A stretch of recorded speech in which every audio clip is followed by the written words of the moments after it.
Murphy on the mound for the Pirates looks in for the side. The windup, the pitch to Johnny Bench. Swinging a long drive, deep right center field. It is out of here. Home run, Johnny Bench.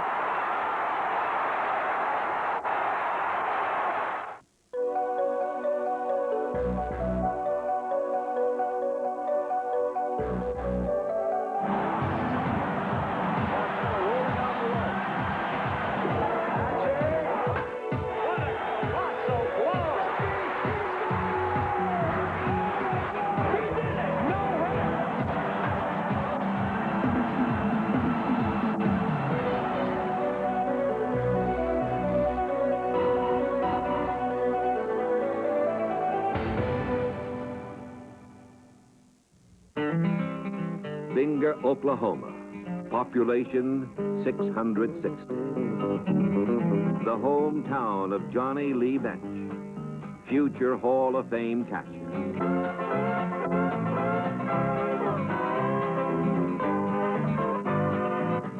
Johnny graduates in the top 10% of his high school class of 21. From small-town Binger to big-time Burbank, hometown folks beam with pride. There's Johnny, they say. Johnny Lee Bench, that is. Right? They do it in Europe. Nothing, but I'm between two, so. You want to have Chinese food later? Look, I'm not pimping for you. I guess the most motivating thing that I've ever had in my life was the fear of failure. My dad believed in me. All the people back home believed in me. I thought that I belonged. There really wasn't anything that I didn't doubt. I always felt like I could do anything, and I belonged anywhere I was. I always played in the higher league. I mean, when I was 11, I was playing with 13, 14-year-olds. When I was 14, I was playing with 17 and 18-year-olds. And so when I was 17 years old, I was playing with adults in minor league baseball. And then when I got to 19 years old, I was playing in the major leagues. Didn't you predict that you'd be Rookie of the Year? Yeah. That's I did a lot of brash things. I was, you know, we had a bat boy in our Carolina League. And, you know, I went to their house and I said, forget Babe Ruth, I'm going to be the next home run king. And, you know, for them to tell me, I don't remember saying that, but I guess I did. And that's kind of brash. I had a lot of, you know, I was cocky. Let's face it. I would think you would need a lot of nerve, particularly with that group in the Reds. They were calling you the little general, I know, and with Perez and Lee May and Rose, that's tough, I always felt like that you should really be on time. You should do what your job is supposed to be done. You're not supposed to take advantage of something that that's not yours. Mm-hmm. And so when they came up, they said they wanted a leader. You know, the Reds hadn't won since 1961. They say they wanted a leader. They wanted somebody on the field. So, I mean, it was perfect for me. They were talking about that, me doing it. So when I stepped into the Cincinnati Reds, I said, I'll take charge if nobody else wants to. Take charge he does. In 1968, Bench wins Rookie of the Year honors. In '69, he's chosen to the All-Star team for the second straight year. Word spreads quickly. You don't run on Johnny Bench.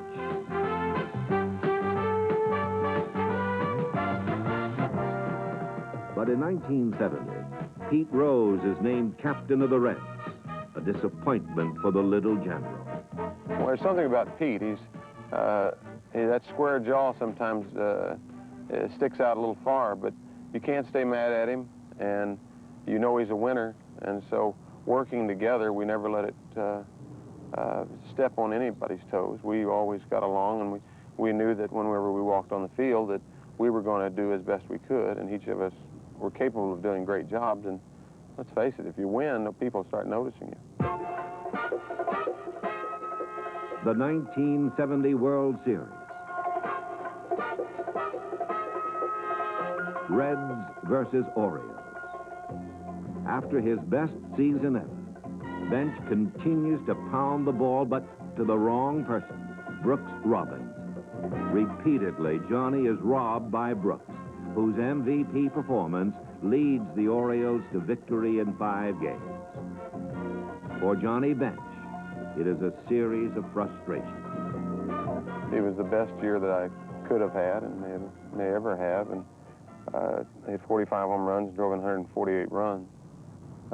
Won the Golden Glove, was the MVP, and Brooks was named to won the Hickok Belt Award for his 1 week of service, and I made him the hero out of that. So I always felt like I got cheated because I should have won it to begin with, and then I set him up to do it. So there's few people like Brooks Robinson. Let's face it.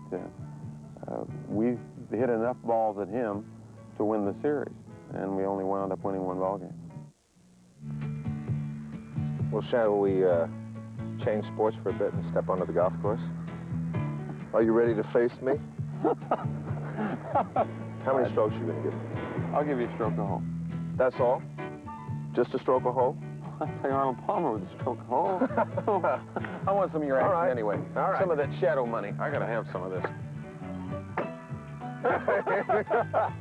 Going, and it's out of there. Wave at him as you go by. Pop that up 300 yards. Well, we're off. Okay. That was awesome, Ken, really.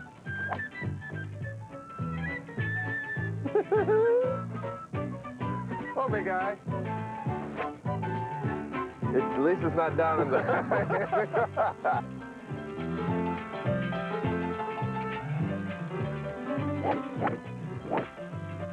Oh, come on, John, that isn't half bad, you got to admit. That is great. That's not half bad. That is a super shot. Ho, ball. Ho, ho.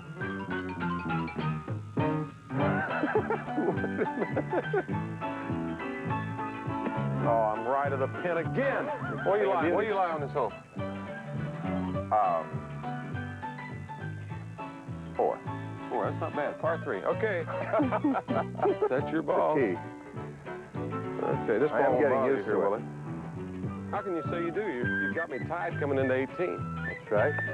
That's good. Ooh. Okay, big boy. I think this is going in the ground. Let's see. This ball should turn just a little that way, right? That just about. Oh, you are cold-blooded, Mr. Bench. For the money. Well Thank you done. very much. This is good, isn't it, since it's match play? It isn't bad. I could miss It isn't bad. Thank you, guys. Thank you very much. Thank you. Did a good job today. That was fun. I enjoyed it. I love you golf. seem to like pressure. Good Lord. Speaking of pressure, it's the Pirates, right? 5th game, down 3-2, 9th inning. Mr. Bench walks to the plate. Describe what happened. Well, before I got to the plate, I was in the on-deck circle. And I told somebody in the 3rd inning that I was going to hit a home run. And at some time, I just felt it. And there's been times when I feel it and I do it. But I walked out into the on-deck circle, and my parents lived in Cincinnati at that time. They would have been there anyway. And they're saying, Johnny, Johnny. And I don't look around. I'm trying to concentrate. They say, it's your mother.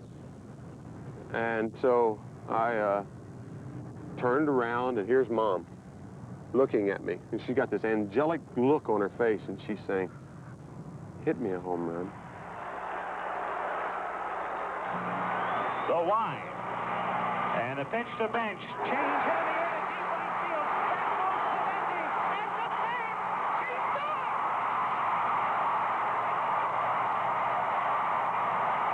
Johnny Bench, who hits almost every home run to left field, hits one to right. The game is tied. It was a rarity. I mean, something nobody could believe. I got chilled from it. It was probably one of the most exciting things I've ever had in my life. After Bench's home run, his 41st since opening day, the Reds score on a wild pitch to win the playoff series.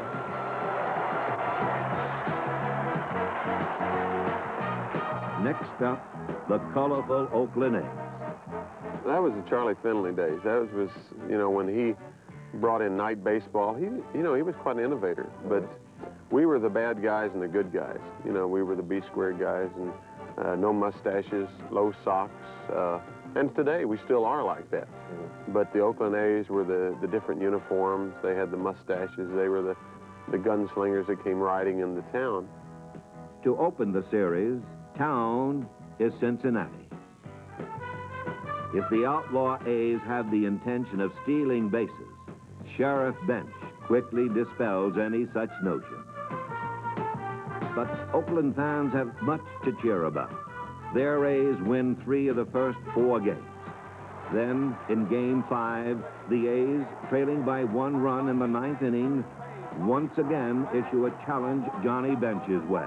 Calls him off, and he makes the catch in foul territory. Odom's going to try to score. Morgan throw to the plate, and Odom slides. He is out at home plate. What a roadblock by Johnny Bench.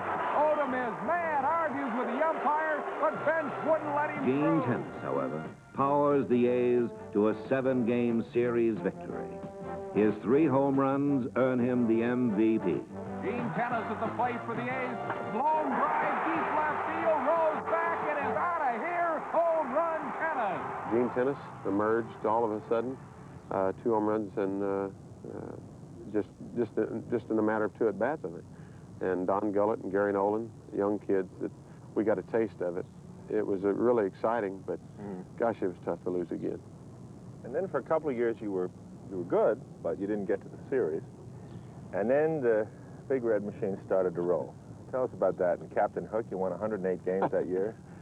Sparky probably, when he took over in 1970, we became a multi-dimensional ball club. We could win ball games in every fashion. We won 50 ball games coming from behind in 1975. It just seemed like there was a complete mismatch. Teams would go into in the 7th inning leading by 1 or 2 runs and knew they weren't going to win the ball game. The Big Red Machine. They dominate baseball in 1975.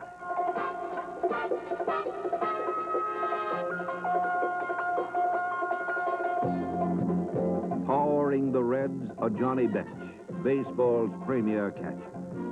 George Foster, 2-time home run king. Steady RBI man, Tony Perez.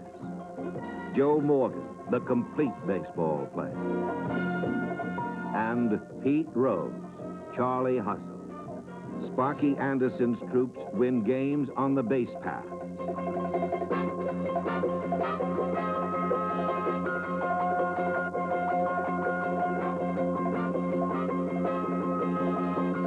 They win games on the mound. They stop teams with a solid defense.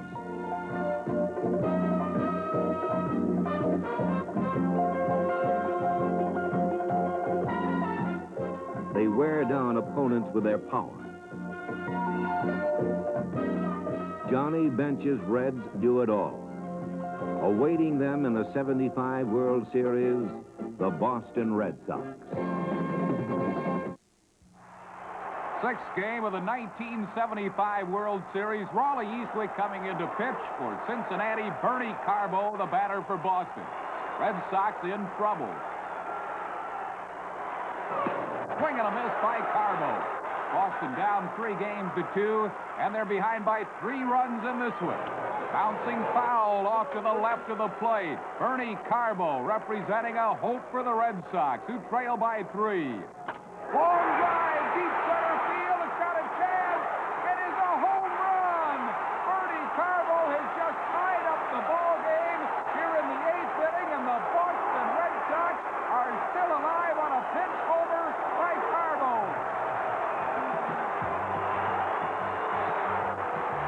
Johnny Bench will try to settle down his pitcher. The Red Sox's Fred Lynn threatens to end the game 1 inning later. He hits a fly ball down the left field line to George Foster. Danny Doyle tries to tag from third. The plate, and Doyle is out at home plate. A great tag by Johnny Bench. 12th inning, and what a ball game this has been. Pat Darcy to face Carlton Fisk. The Red Sox catcher standing in. The pitch. Long drive, deep left field, barrel, foul, and it's all over. Carlton Fisk tells you the story. The Red Sox are still alive. They have tied this dramatic World Series at 3 games apiece on the 12th inning home run by Carlton Fisk, and this World Series is The Red going Sox to game. are finally put to rest, however, in Game 7, when Carl Yastrzemski's fly ball is gloved by Cesar Geronimo. Thus, one of baseball's most dramatic series comes to an end. Here's Johnny Bench. And John, a career that's been star-studded, every respect for you. It's got to be the biggest thrill of your career. It is, Marty. I'm so excited. I really, and here's Bob Housen, who all made it all possible. And I'll tell you, it was just a complete effort. I've never wanted to win anything so bad, and the way we won it, I think, makes it even more exciting. Johnny Bench's greatest thrill comes 1 year later, when the Reds face the New York Yankees in the 1976 World Series. Bench comes off an injury-laden regular season to gather 6 hits in 3 straight Red victories. I mean, you blew the Yankees away. You won 3 straight, and in the 4th game, you showed the world how great you can be under pressure. It was kind of a nice time for me to help carry my team, the Reds, because they'd carried me all year. Right. And so I'd had 2 hits in the first 3 games in each game. And then first time up, Figueroa, they had pitched me away the whole series, and all of a sudden he threw a fastball up and in. Bench swings, long drive, deep left field, way back. It is out of here, home run, Johnny Bench. Bench has given Cincinnati a 3-1 lead here in the 4th inning, and the Reds are trying to put the Yankees to sleep early. Johnny Bench, what a candidate for MVP of this series. The Yankees are still trying to figure out how to pitch to Johnny Bench. He's given them fits. 8th inning, Cincinnati up by a run. Bench at the plate. Swing, drive into deep left field. It might be another run. And his back is gone. A home run. Sparky's comment later I heard they had him wired for sound was, boys, we are going to be world champions right now. And it was. You know, it's like I was Mickey Mantle. You know, I wanted to be Mickey Mantle so bad. You know, I just wanted to play in Yankee Stadium. Of course, they renovated it and they did it over, but for me to beat the Yankees, and they were the dreaded, hated Yankees by a lot, but still, there's no way you can really dislike the Yankees. I mean, having grown up from the era of when you're following Mantle and the Yankees and the way they always won, but here we had come in and we had beat the Yankees 4 in a row, and we had quieted everybody down. Is that what you meant when, because you won the MVP and you said that you felt that it was a personal triumph. Is that what you were talking about? Well, to some degree, because the year was so bad, that was the obstacle that I overcame. And as somebody said, you know, proved to the world that, you know, I wasn't dead. Listen, John, in the clubhouse, you don't have to mention that you would give me a stroke on every hole. Just say that you won it on the last hole. No, I won't say anything. You know, they'll say what kind of golfer is he, and I'll say, you know, he could play with some of you guys. I mean, you know, Mario Soto, he's played twice now. You know, you can be pretty candid. You know, you've been known throughout your career for saying exactly, it seems, what's on your mind. Now, I'm going to put you on the spot with this one. Who do you think is the greatest catcher of all time? Be honest. My dad. Oh, all right. I'll buy that one. You give it to Daddy, that's all right. You know, I never saw too many catchers. I really didn't. I really didn't follow catchers. I was a Mantle fan, and so I really didn't try to pattern myself. But I had one goal when I started out, and that was to be the best catcher that ever played the game. Johnny Bench, Rookie of the Year, 1968. Golden Glove winner 10 times.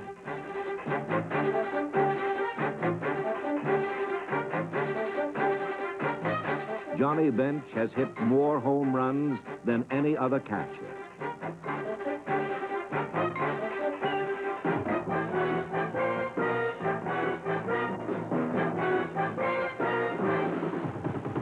Bench has been named to 12 All-Star teams. Johnny Bench has won the MVP award 2 times.